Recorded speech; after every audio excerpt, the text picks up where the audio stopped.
మనం రోజూ అంటూ ఉంటాం కదా, నాకు చాలా సంతోషంగా ఉంది అని, లేకపోతే నాకు చాలా బాధగా ఉంది అని.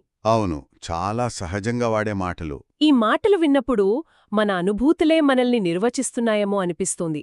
ఆ క్షణంలో మనం ఎవరో అవే చెబుతాయని బలంగా నమ్మేస్తాం. అంటే నేను, నా అనుభూతి ఇవి రెండూ ఒక్కటే అన్నట్టు. సరిగ్గా అదే. కాని మనం ఈరోజు పరిశీలించబోయే కొన్ని పురాతన గ్రంథాలు ఒక విప్లవాత్మకమైన ఆలోచనను మన ముందుంచుతున్నాయి. అవును. అదేంటంటే, మన అనుభూతి మన గుర్తింపు కాదు. అది కేవలం మనలో వచ్చిపోయే ఒక తాత్కాలిక ప్రక్రియ, వాతావరణం లాంటిది. ఈ ఆలోచనను లోతుగా అర్థం చేసుకోవడమే ఈరోజు మన లక్ష్యం. సరిగ్గా చెప్పారు. మనం ఈరోజు పురాతన పాళీ గ్రంథాలైన ఖజ్జనీయ సుత్త, మహావేదల సుత్త ఆధారంగా వేదన అనే భావన గురించి చర్చించబోతున్నాం. వేదన. ఈ చర్చ మనని మనం చూసుకునే విధానాన్ని, మన అనుభవాలను అర్థం చేసుకునే పద్ధతిని పూర్తిగా మార్చే శక్తి గలది. అంటే అనుభూతి అనే పదం వెనుక ఉన్న అసలైన, మూలమైన అర్థాన్ని శోధించబోతున్నామన్నమాట. ఖచ్చితంగా. ఉంది. అది మొదటిసారి చదివినప్పుడు కొంచెం అయోమయంగా అనిపిస్తుంది నాకు. చెప్పండి. దీనిని అనుభూతి అని ఎందుకు అంటారు? ఎందుకంటే అది అనుభూతి చెందబడుతుంది. అందుకే దానిని అనుభూతి అంటారు. ఇది కేవలం పదాలతో ఆడుకుంటున్నట్టు, లేదా ఒక విషయాన్ని చెప్పి మళ్ళీ అదే విషయాన్ని పునరావృతం చేస్తున్నట్టు అనిపిస్తుంది. నిజమే. పైకి చూస్తే అచ్చం అలాగే అనిపిస్తుంది. ఒక తార్కికమైన నిర్వచనంలా ఉండదు. కానీ దాని ఉద్దేశ్యం చాలా సూక్ష్మమైనది. అంటే అది అనుభూతి అనే పదాన్ని దాని మూల రూపంలోకి తీసుకువెళ్తోంది. మనం సాధారణంగా అనుభూతి అని పిలిచే గర్వం, అసూయ, అపరాధ భావన, ప్రేమ ఇలాంటి సంక్లిష్టమైన భావోద్వేగాల నుండి దీనిని వేరు చేస్తోంది. ఈ గ్రంథాల ప్రకారం వేదన అంటే అది కాదు. అయితే వేదన అంటే ఏమిటి? దాన్ని ఎలా అర్థం చేసుకోవాలి? దీన్ని ఒక మంచి పోలికతో చెప్పొచ్చు. వేదనను ఒక వాతావరణ నివేదికలా ఊహించుకోండి. వాతావరణ నివేదికలా? అవును. ఆ నివేదిక ఏం చెబుతుంది? ఎండగా ఉంది, వర్షం పడుతోంది, లేదా మబ్బుగా ఉంది అని మాత్రమే చెబుతుంది. అంతే. సరే. కాని మనమేం చేస్తాం? అయ్యో, ఈరోజు ఎంత నిరాశగా ఉంది, నా పనులన్నీ పాడైపోయాయనో, లేదా ఆహా, ఎంత మంచి ఎండ, ఈరోజు చాలా ఉత్సాహంగా ఉంది అనో ఆ వాతావరణం గురించి ఒక కథ అల్లుకుంటాం. నిజమే. ఇక్కడ వేదన అనేది ఆ మొదటి మూలమైన వాతావరణ నివేదిక లాంటిదన్నమాట.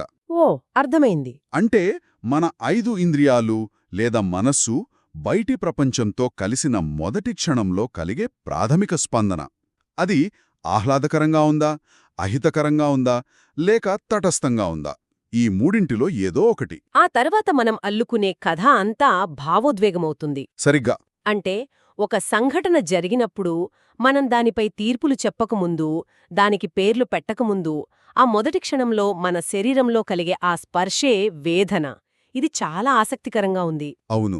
అయితే ఈ ప్రాథమిక వాతావరణ నివేదికలో కేవలం 3 రకాలే ఉంటాయా? ఆహ్లాదకరం, అహితకరం, తటస్థం. మన అనుభవాలు ఇంతకంటే సంక్లిష్టంగా ఉంటాయి కదా. ఉదాహరణకు మనం కోల్పోయిన ఆత్మీయుల గురించి సంతోషకరమైన జ్ఞాపకాలను గుర్తుచేసుకున్నప్పుడు ఒక రకమైన తీయని బాధ కలుగుతుంది. బిటర్ స్వీట్ అంటాం కదా, దాన్ని ఈ మూడింటిలో ఎక్కడ చేర్చాలి? చాలా మంచి ప్రశ్న అడిగారు. ఇది ఈ బోధన యొక్క లోతును అర్థం చేసుకోవడానికి చాలా సహాయపడుతుంది. అవునా? ఆ తీయని బాధ అనే సంక్లిష్టమైన అనుభూతి కూడా ఈ 3 ప్రాథమిక స్వరాల కలయికతోనే ఏర్పడుతుంది. మన మనస్సు చాలా వేగంగా పనిచేస్తుంది. చాలా వేగంగా. ఒక క్షణంలో ఆ జ్ఞాపకానికి సంబంధించిన ఆహ్లాదకరమైన అనుభూతి అంటే సుఖవేదన కలుగుతుంది. మరుక్షణంలోనే ఆ వ్యక్తి ఇప్పుడు లేడనే వాస్తవం గుర్తుకొచ్చి అహితకరమైన అనుభూతి, దుఃఖవేదన కలుగుతుంది. అంటే ఆ రెండూ ఒకేసారి జరగవు.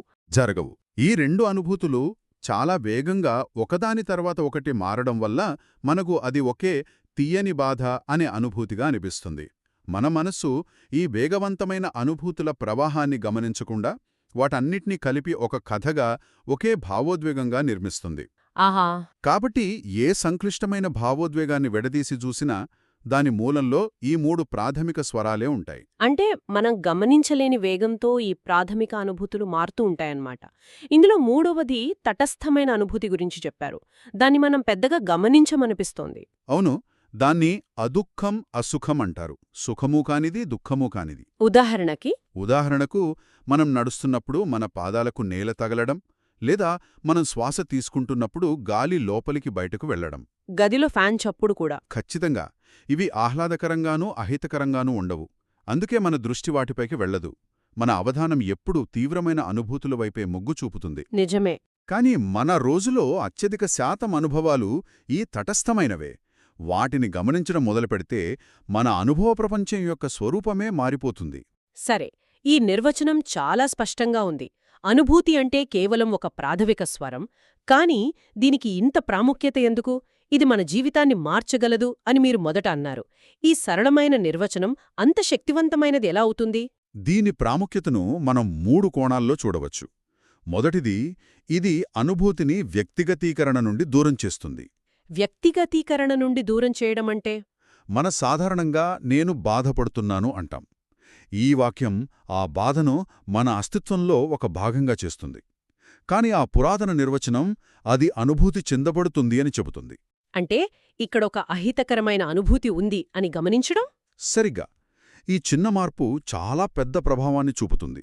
ఆ అనుభూతి మనది కాదు, అది కేవలం కొన్ని పరిస్థితుల వల్ల పుట్టి వచ్చిపోయే ఒక ప్రక్రియ మాత్రమే అని అర్థమవుతుంది. ఒక్క నిమిషం. ఈ ఆలోచన కొంచెం ఇబ్బందిగా అనిపిస్తోంది.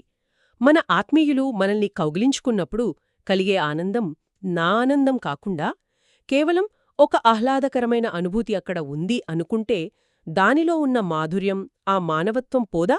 ఇది మనల్ని మన అనుభవాల నుండి దూరం చేయదా? ఇది చాలా సహజమైన సందేహం. ఈ బోధన యొక్క ఉద్దేశ్యం మనల్ని రోబోల్లా మార్చడం కాదు, లేదా మన అనుభవాలను ఆస్వాదించకుండా చేయడం అంతకన్నా కాదు. మరి దీని లక్ష్యమేమిటి? మనల్ని మన అనుభూతులకు బానిసలు కాకుండా చూడడమే. ఆహ్లాదకరమైన అనుభూతిని పూర్తిగా ఆస్వాదించాలి, కాని అది శాశ్వతం కాదని, అది కూడా మారిపోతుందని గ్రహించాలి. అలాగే బాధ కలిగినప్పుడు కూడా? అలాగే అహితకరమైన అనుభూతి కలిగినప్పుడు అది నేను కాదని, అది కూడా ఒక తాత్కాలిక తరంగం మాత్రమేనని అర్థం చేసుకోవాలి. ఈ అవగాహన మనల్ని గుడ్డి ప్రతిచర్యల నుండి కాపాడుతుంది. అంటే ఆనందాన్ని పట్టుకోవాలని ఆరాటపడకుండా, బాధను ద్వేషంతో నెట్టివేయాలని పోరాడకుండా. అవును, ఉన్నదాన్ని ఉన్నట్టుగా చూడటానికి ఇది సహాయపడుతుంది. ఇది అనుభవాల నుండి దూరం చెయ్యడం కాదు, వాటితో మరింత నైపుణ్యంగా జీవించడం నేర్పుతుంది. అర్థమైంది. ఇది అనుభూతుల్ని తిరస్కరించడం కాదు, వాటి నిజస్వభావాన్ని అర్థం చేసుకొని వాటి చేతిలో కీలుబొమ్మ కాకుండా ఉండటం. సరే, ఇక రెండవ ముఖ్యమైన అంశమేమిటి? రెండవది, ఇది కోరిక లేదా తృష్ణ యొక్క మూలాన్ని మనకు స్పష్టంగా చూపిస్తుంది. ఈ బోధనలలో దుఃఖం ఎలా దశలవారీగా పుడుతుందో వివరించే ఒక కీలకమైన చాట్లాంటిదుంది. దాన్ని ఆధారపడిన ఆవిర్భావ గొలుసు అంటారు. ఆధారపడిన ఆవిర్భావ గొలుసు. ఆ చాట్లో వేదన అనే మెట్టు తర్వాత వెంటనే తృష్ణ అనే మెట్టు ఉంటుంది. అంటే ప్రాథమిక అనుభూతి వెంటనే కోరికకు దారితీస్తుంది. దీన్నొక ఉదాహరణతో వివరిస్తారా? తప్పకుండా. మీరు చాలాసేపు ప్రశాంతంగా కూర్చున్నారు అనుకుందాం. దిడీరన మీ కాలిలో తిమ్మిరి మొదలవుతుంది. సరే. ఆ మొదటి క్షణంలో అది కేవలం ఒక అహితకరమైన శారీరక అనుభూతి. అది దుఃఖవేదన. దాన్ని కేవలం ఇక్కడ ఒక అహితకరమైన అనుభూతి ఉంది అని గమనిస్తే సరిపోతుంది. కాని మన మనసు అలా ఉండదు కదా? ఉండదు. వెంటనే అయ్యో, ఈ నొప్పి నాకు నచ్చలేదు, ఇది భరించలేను, నేను వెంటనే కదలాలి అనే ప్రతిచర్య మొదలవుతుంది. ఆ ప్రతిచర్యే తృష్ణ. అంటే మొదటిది శారీరక నొప్పి, రెండవది మానసిక వ్యధ. సరిగ్గా.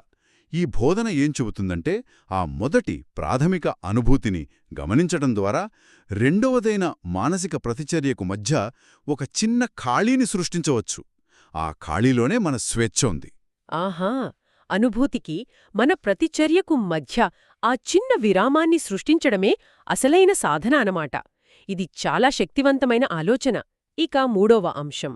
మూడవది, ఈ మొత్తం ప్రక్రియ నమ్మకాలపై కాకుండా ప్రత్యక్ష అనుభవంపై ఆధారపడి ఉంటుంది. ఈ బోధనలు మిమ్మల్ని ఏదో ఒక సిద్ధాంతాన్ని గుడ్డిగా నమ్మమని అడగడం లేదు. మరి ఏం చెబుతున్నాయి? అవి కేవలం ఇప్పుడే, ఈ క్షణంలో మీ శరీరంలో లేదా మనస్సులో ఏం అనుభూతి కలుగుతోందో దాన్ని గమనించండి అని మాత్రమే చెబుతున్నాయి. ఉదాహరణకి, మీ శ్వాస ముక్కు కొనను తాకినప్పుడు. అవును, అది ఆహ్లాదకరంగా ఉందా, అహితకరంగా ఉందా, లేదా తటస్థంగా ఉందా? ఈ గమనికకు ఎలాంటి విశ్వాసం అవసరం లేదు. ఇది పూర్తిగా శాస్త్రీయమైన, అనుభవపూర్వకమైన పరిశీలన. ఇది సాధనను నమ్మకాల స్థాయి నుండి ప్రత్యక్ష అనుభూతి స్థాయికి తీసుకువస్తుంది. ఈ కోణం మొత్తం దృక్కోణాన్నే మారుస్తోంది. సాధన అంటే ఏదో నమ్మడం గాదు, మన అనుభవాన్ని సూక్ష్మంగా, నిజాయితీగా గమనించడమని స్పష్టమవుతోంది. అవును. సరే, ఇప్పుడు ఈ ప్రాథమిక అనుభూతి గురించి స్పష్టత వచ్చింది. కాని నా అనుభవం అంతకంటే సంక్లిష్టంగా అనిపిస్తోంది. నేను కేవలం అహితకరం అని అనుభూతి చెందను. అది ఒక పెద్ద, కర్కశమైన శబ్దం అని నా మనస్సు వెంటనే గుర్తిస్తుంది. మంచి పాయింట్. ఈ ప్రాథమిక అనుభూతికి, దాన్ని గుర్తించే మానసిక ప్రక్రియకు మధ్య సంబంధమేమిటి? బహుశా మన రెండవ మూలాధారమైన మహావేదల్ల సుత్త దీనిపై ఏమైనా వెలుగునిస్తుందేమో? ఖచ్చితంగా. మీ ప్రశ్న మనల్ని నేరుగా మహావేదల్ల సుత్తలోని భిక్షు శారిపుత్రుణ్ణి వివరణకు తీసుకువెళ్తుంది. ఆయన బోధన యొక్క ముఖ్య సారాంశమేమిటంటే, అనుభూతి, వేదన, గ్రహణశక్తి, సంజ్ఞ మరియు చైతన్యం, విజ్ఞానం ఈ మూడు అనేవి వేర్వేరు పెట్టెల్లో ఉండే వస్తువులు కావు. అవి ఒకదాని తర్వాత ఒకటి జరిగే వరుస ప్రక్రియలు కూడా కావు. అవి ఒకదానితో ఒకటి విడదీయరాని విధంగా కలిసిపోయి ఉంటాయి. అంటే అవి ఒకే నాణ్యానికి మూడు ముఖాలలాంటివా? ఒక విధంగా చెప్పాలంటే అంతే. వాటిని ఒకే అనుభవక్షణం యొక్క మూడు విభిన్న రుచులు అని చెప్పవచ్చు. శారిపుత్రుడు ఒక అద్భుతమైన వాక్యం చెబుతారు. ఏమిటది? ఒకరు ఏదైతే అనుభూతి చెందుతారో దాన్ని గ్రహిస్తారు, ఒకరు ఏదైతే గ్రహిస్తారో దాన్ని తెలుసుకుంటారు. చాలా లోతైన వాక్యం. దీని అర్థమేమిటంటే, ఈ మూడు ప్రక్రియలు ఒకేసారి విడదీయరాని విధంగా జరుగుతాయి. ఉదాహరణకు, మీరు ఒక మామిడి పండును తింటున్నారు. నాలుక మీద ఆ రుచి తగలడమే చైతన్యం, కాన్షియస్నెస్. ఆ రుచి తియ్యగా, ఆహ్లాదకరంగా ఉండటమే అనుభూతి, ఫీలింగ్. మీ మనసు దాన్ని ఇది మామిడి పండు అని గుర్తించడమే గ్రహణశక్తి. పర్సెప్షన్. చేయగలరా, ఇదిగో ఇది చైతన్యం, ఇది అనుభూతి అని విడదీయడం అసాధ్యం. అనుభవం అనేది ఈ మూడింటి కలయికతో కూడిన ఒక అఖండమైన ప్రవాహం. అంటే మనం ఒక అనుభూతిని పొందుతున్నామంటే అదే క్షణంలో దాన్ని గ్రహిస్తున్నాం మరియు దాని గురించి చైతన్యంతో ఉన్నాం. ఈ మూడు ఎంతగా పెనవేసుకుని ఉన్నాయో ఈ వాక్యం స్పష్టం చేస్తోంది. అవును. మనం తరచుగా మన మనస్సును వేర్వేరు భాగాలుగా చూస్తాం. ఇది నా ఆలోచన, ఇది నా భావోద్వేగం అని. కాని ఈ బోధన ప్రకారం అనుభవం అనేది ఒకే అవిభాజ్యమైన ప్రక్రియ. సరిగ్గా అదే. మనం విశ్లేషణ కోసం వాటికి వేర్వేరు పేర్లు పెడతాం కానీ వాస్తవానికి అవి కలిసే పనిచేస్తాయి. ఒకదాన్ని అనుభవించడమంటే మిగతా రెండింటినీ కూడా అనుభవించడమే. ఈ అవగాహన మనస్సు యొక్క సమగ్ర స్వభావాన్ని అర్థం చేసుకోవడానికి సహాయపడుతుంది. సరే, ఈరోజు చర్చ నిజంగా చాలా లోతైన విషయాలను స్పృశించింది. మనం నేర్చుకున్న ముఖ్యమైన అంశాలను ఒకసారి గుర్తు చేసుకుందాం. తప్పకుండా. మొదటిదే, అనుభూతి లేదా వేదన అనేది మనం సాధారణంగా అనుకునే సంక్లిష్ట భావోద్వేగం కాదు. అది కేవలం మన ఇంద్రియాలకు తగిలినప్పుడు కలిగే ప్రాథమిక వాతావరణ నివేదిక లాంటిది. సుఖం, దుఃఖం లేదా తటస్థం. రెండవది, ఈ సరళమైన నిర్వచనం చాలా శక్తివంతమైనది. ఎందుకంటే ఇది అనుభూతినే మన గుర్తింపు నుండి వేరు చేస్తుంది.